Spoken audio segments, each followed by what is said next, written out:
Hello viewers, இன்றைக்கி வந்து lunch என்ன பண்ண போகிறேன்னா, இன்றைக்கி ஃப்ரைடே, அதனால் நான் வந்து சாம்பார் தான் பண்ண போகிறேன். வெறும் சாம்பாரில் சொரக்காய் சாம்பார் பண்ண போகிறேன். சொரக்காய் போட்டு சாம்பார் பண்ண போகிறேன். அதுக்கு ஃபஸ்ட்டு நான் வந்து ஒயிட் ரைஸ் அடுப்பில் வச்சுட்டேன். ஒயிட் ரைஸ் ஆகிறதுக்குள்ளே நான் வந்து வெங்காயம், தக்காளி, சொரக்காய் எல்லாத்தையும் அரிஞ்சு வச்சுக்கிறேன். இப்போ வந்து நம்ம வெள்ளிக்கிழமைனா ஒரு சாம்பார் தான் செய்யணுன்ட்டு ஒரு சில பெரியவங்க சொல்லியிருக்காங்க. சாம்பார் செய்ய முடியாத பட்சத்தில் நம்ம வந்து வீட்டில் சாப்பாடு எப்படியா இருந்தாலும் சாப்பாடு செய்வோம். அந்த ஒயிட் ரைஸ் செய்யும்போது 2 தோரம் பருப்பை அந்த ஒயிட் ரைஸ் செய்யும்போது போட்டுருங்க. சாம்பார் செய்யறதுக்குள்ளே அந்த செய்த மாதிரி ஆகிடும். அதனால் சாம்பார் செய்ய முடியலையேன்ட்டு வெள்ளிக்கிழமை சாம்பார் செய்ய முடியலையே அப்படின்னு இருக்கவங்க பருப்பு வந்து அரிசியோட 2-3 தோரம் பருப்பை போட்டு வேக வச்சுருங்க. சாம்பார் செய்கிறதுக்கு அர்த்தமாயிடும். இப்போ நான் வந்து வெங்காயத்தை அரிஞ்சிக்கிறேன். நான் எப்போவுமே சாம்பார் செய்கிறதா இருந்தாலும் காரக்குழம்பு செய்கிறதா இருந்தாலும் சாம்பார் வெங்காயத்தை தான் யூஸ் பண்ணுவேன். சாம்பார் வெங்காயம் உடம்புக்கு அவ்வளோ நல்லது. அதை நம்ம யூஸ் பண்ண நம்மளுக்கு வந்து எதிர்ப்பு சக்திலாம் கூடும்.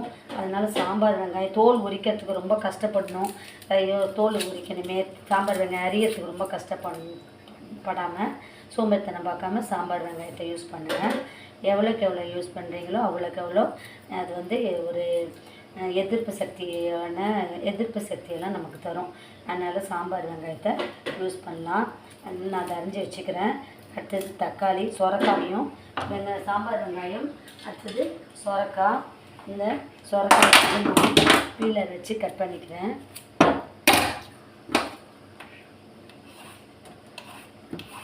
இவ்வளோ சொரக்காய், ஏன்னா சின்ன சொரக்காவை தான் இருக்குது, இவ்வளோத்தையும் போட்டு நான் சாம்பார் பண்ண போகிறேன். இதுக்கு வந்து நம்ம புளியெலாம் ஊற்ற வேண்டாம்.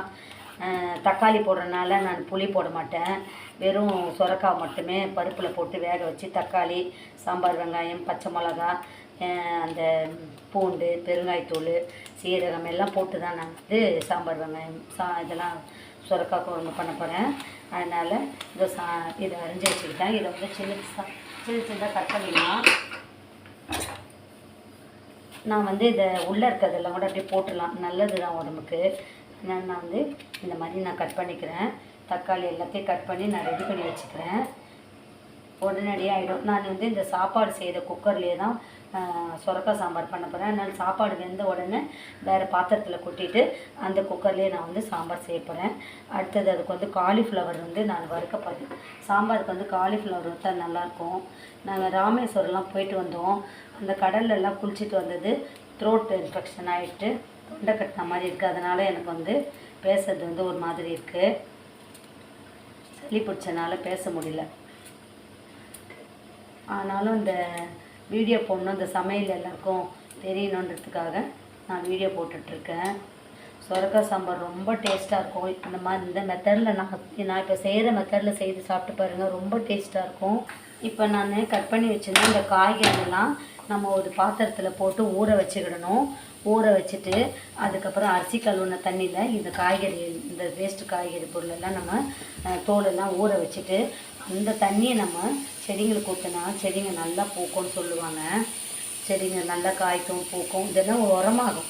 வந்து வெள்ளிக்கிழமைன்ட்டு கிச்சன் மேடையில் அச்சு கோலம் போட்டிருக்கேன். இந்த மாதிரி கோலம் போட தெரியாதவங்கலாம் கூட இந்த மாதிரி ஒரு அச்சு வாங்கிட்டு அதில் அழகாக வாசலில் இந்த மாதிரி கோலம் போட்டுக்கலாம். நான் வந்து வெள்ளிக்கிழமைன்ட்டு போட்டு வச்சுருக்கிறேன். இப்போ வந்து நான் வந்து காலிஃப்ளவர் பண்ண போகிறேன்.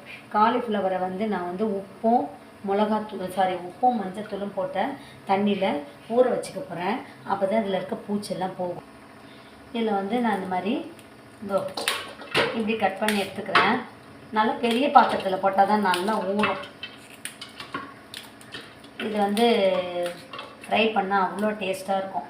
நம்ம வந்து சிம்பிளாக தான் ஃப்ரை பண்ணணும், எல்லாம் போடக்கூடாது. சிம்பிளாக ஒரு மிளகாத்தூள் உப்பு போட்டு ஃப்ரை பண்ணாலுமே நல்லாயிருக்கும். நம்ம வீட்டில் பொருள் எவ்வளோ இருக்கோ எது போடணுமோ போட்டுக்கலாம். ஆனால் இதுக்காக இது வாங்கி போட்டால் தான் நல்லாயிருக்கும்லாம் இல்லை, வீட்டில் இருக்கிறத வச்சு போட்டு செய்யலாம். ஒரு சிலர் இது வறுக்கிறதுக்கு நிறையா வீட்டில் ஐட்டம்ஸ் வச்சுருப்பாங்க. கடலை மாவு, அதுக்கப்புறம் சோள மாவு, அது மாதிரி வச்சு அது மாதிரி வச்சுருக்கவங்க போடலாம். அப்படி இல்லைன்னா வெறும் மஞ்சத்தூளும் மிளகாத்தூளும் உப்பு மட்டும் போட்டு நம்ம ஃப்ரை பண்ணிக்கிடலாம். நான் வந்து இந்த பீஸ்க்கு எடுத்துக்கிறேன். ரொம்ப பெருசாக வேண்டாம், ஒரு மீடியம் சைஸாக நான் எடுத்துக்கிறேன். இதை வந்து கல் உப்பும் மஞ்சத்தூளும் போட்டு ஊற வச்சுட்டு போகிறேன். கொஞ்ச நேரம் ஊறட்டும். கல்லுப்பு, மஞ்சள் தூள்,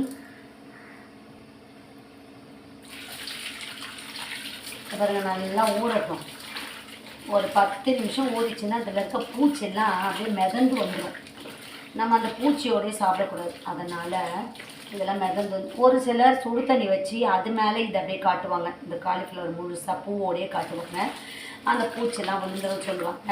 ஆனால் நான் வந்து இந்த மெத்தடில் தான் கொஞ்ச நேரம் தண்ணியிலே இருக்கட்டும். அதுக்கப்புறம் மறுபடியும் வாஷ் பண்ணிவிட்டு நான் வந்து சால்ட்டும் மிளகாத்தூளும் போட்டுக்கிறேன். என்கிட்ட கார்ன்ஃப்ளவர் இருக்கிறதுனால நான் கார்ன்ஃப்ளவர் கூட போட்டுக்கிறேன். போட்டு கொஞ்சம் நேரம் ஊற வச்சுட்டு வறுத்துருவேன். நான் ஒயிட் ரைஸ் செய்கிறேன்.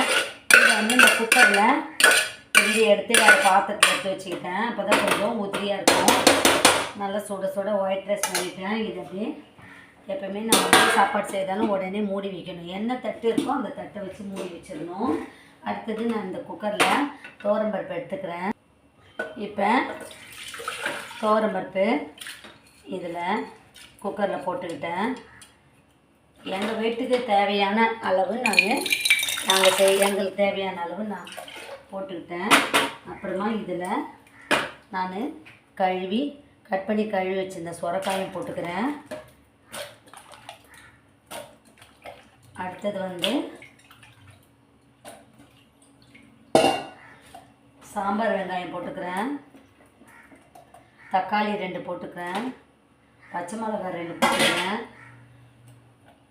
பூண்டு, அதுக்கப்புறம் மஞ்சள்தூள் கொஞ்சம் போட்டுக்கிறேன். அடுத்தது வந்து சீரகம் போட்டுக்கிறேன். அடுத்தது வெந்தயம் போட்டுக்கிறேன். அடுத்தது வந்து பெருங்காயத்தூள், கொஞ்சம் பெருங்காயத்தூள் போட்டுக்கிறேன்.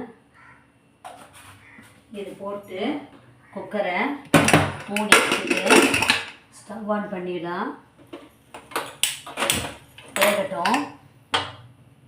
அதுக்குள்ளே இந்த காலிஃப்ளவர் நல்லா ஊறிச்சு. இப்போ வந்து நல்லா கழுவிக்கிட்டேன். நான் இதில் வந்து முதல்ல சால்ட் போட்டுக்கிறேன். அடுத்தது குழம்பு மிளகாத்தூள் கொஞ்சம் போட்டுக்கிறேன். கொஞ்சமாக கார்ன்ஃப்ளவர் போட்டுக்கிறேன். எனக்கு கார்ன்ஃப்ளவர் வந்து ஒரு டப்பாவில் கொட்டி வைக்காமல் எல்லாத்தையுமே ஒரு டப்பாவில் தான் கொட்டி வைக்கணும். இந்த மாதிரி நம்ம வந்து அளவு தெரியாது. கார்ன்ஃப்ளவர் கொஞ்சம் போட்டுக்கிட்டேன். அடுத்தது கொஞ்சமாக காஷ்மீரி சில்லி பவுடர். இந்த காஷ்மீரி சில்லி பவுடர் நம்ம முழுசாக மிளகா காஷ்மீரி சில்லி, அதாவது காஞ்ச மிளகாலே காஷ்மீரி மிளகா இருக்குது பாருங்க, அதை முழுசாக வாங்கிட்டு வந்து கூட நம்ம மிக்சியில் போட்டு கூட அரைச்சிக்கிடலாம். இல்லை மாவு மிஷினில் கூட போட்டு அரைச்சி வச்சுக்கிடலாம். இப்போ இதெல்லாம் போட்டு கொஞ்ச நேரம் ஊறட்டும். இந்த பாருங்கள் நல்லா ஊற வச்சு குளிக்க வச்சுருக்கேன். இனிமேல் இது கொஞ்சம் ஊறட்டும். இந்த பருப்பு வேகட்டும். வெந்த பிறகு இது தாளித்து போட்டு புளியெலாம் ஊற்ற வேண்டாம். அப்படியே தாளித்து போட்டு வச்சுட்டு இதுக்கு வந்து சாம்பார் பொடி மட்டும் போடணும் பருப்புக்கு. வெந்த பிறகு பருப்பு வெந்துச்சு, ஸ்டவ் ஆஃப் பண்ணிடலாம். இந்த குக்கர் வந்து திறக்கிறதுக்குள்ள நான் இந்த காலிஃப்ளவர் எடுத்துக்கிறேன். நான் குட்டி கடாயில் எண்ணெயை ஊற்றி வச்சுருக்கிறேன். எண்ணெய் சூடாகட்டும். இப்போ குட்டி கடாயில் வறுத்தா தான் நல்லாயிருக்கும். போட்டு இது வந்து சாம்பார், சொரக்காய் சாம்பாருக்கு தொட்டுக்கிறதுக்கு காலிஃப்ளவர் வறுவல்.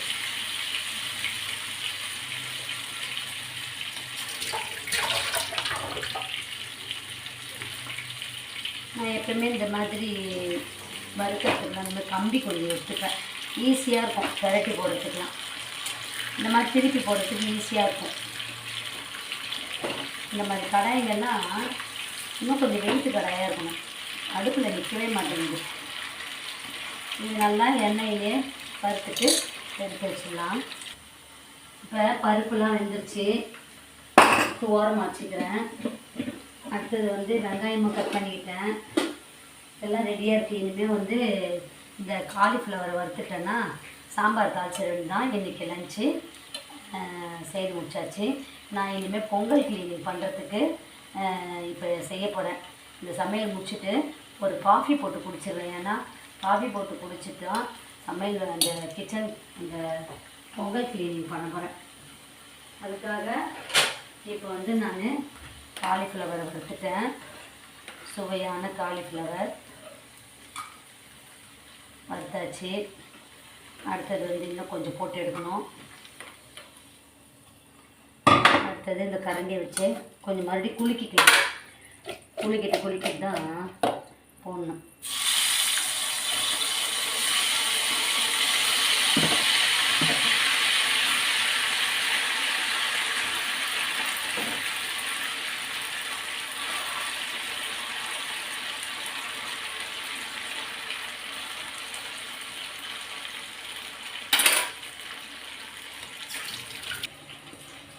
கடாய் அடுப்பில் வச்சுருக்கேன். எண்ணெய் ஊற்றிக்கலாம். எண்ணெய் ஊற்றிக்கிட்டேன். எண்ணெய் சூடாகட்டும். கடுகு, கொஞ்சமாக வெந்தயம், அதுக்கப்புறமா கருவேப்பிலை,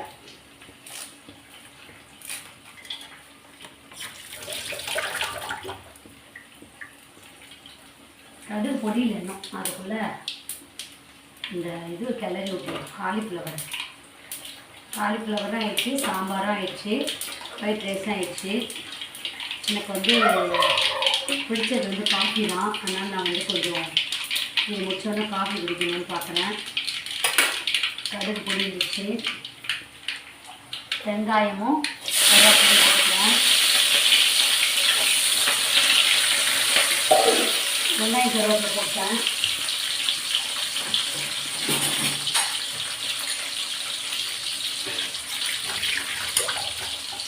வதக்கிடுறேன். தண்ணிக்கு போட்டுக்கிறேன். வதக்கலாம்.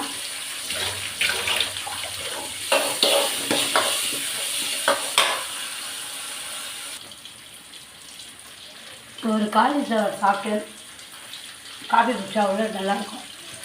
எனர்ஜெட்டிக்காக இருக்கும் வேலை செய்ய. பாருங்க, குக்கரில் பருப்பெல்லாம் வெந்திருக்கு. பருப்பு, சொரக்காய் எல்லாம் வெந்துருச்சு. நான் வந்து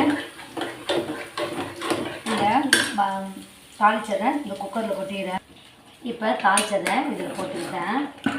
இதை நல்லா போட்டு கடைஞ்சிருக்கேன். இதை புளிக்கறி வச்சு கடைஞ்சாலே போதும். நல்லா ஆயிடுச்சு. இப்போ வந்து நான் கொஞ்சமாக இதில் சாம்பார் பொடி போட்டுக்கிறேன்.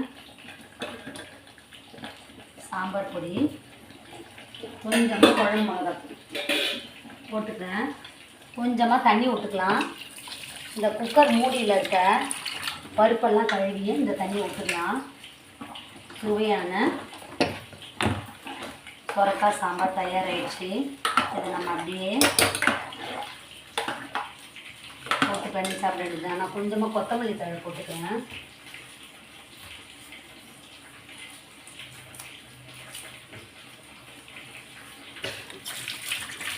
கொத்தமல்லி தழை. இப்போ அதுக்குள்ளே இந்த காலிஃப்ளவரும் வறுத்துட்டோம். ஒயிட் ரைஸும் ஆயிடுச்சு, சாம்பாரும் ஆயிடுச்சு. சொரக்காய் சாம்பாரும். உங்களுக்கு இந்த சமையல் பிடிச்சதுன்னா சேனலை லைக் பண்ணுங்கள், ஷேர் பண்ணுங்கள், சப்ஸ்கிரைப் பண்ணுங்கள். நான் முதல்ல கொஞ்சம் டேஸ்ட்டு பார்த்துடுவேன். செம்ம டேஸ்ட்டு. இந்த சுட சுட சாப்பாட்டில் நெய்யை ஒதுக்கி அதில் போட்டு சாப்பிட்டா அவ்வளோ டேஸ்ட்டாக இருக்கும். இப்போ இன்னும் கொஞ்சம் கொதிக்கட்டும். ஸ்டவ் ஆஃப் பண்ணிடலாம். சுவையான சொரக்காய் சாம்பார்,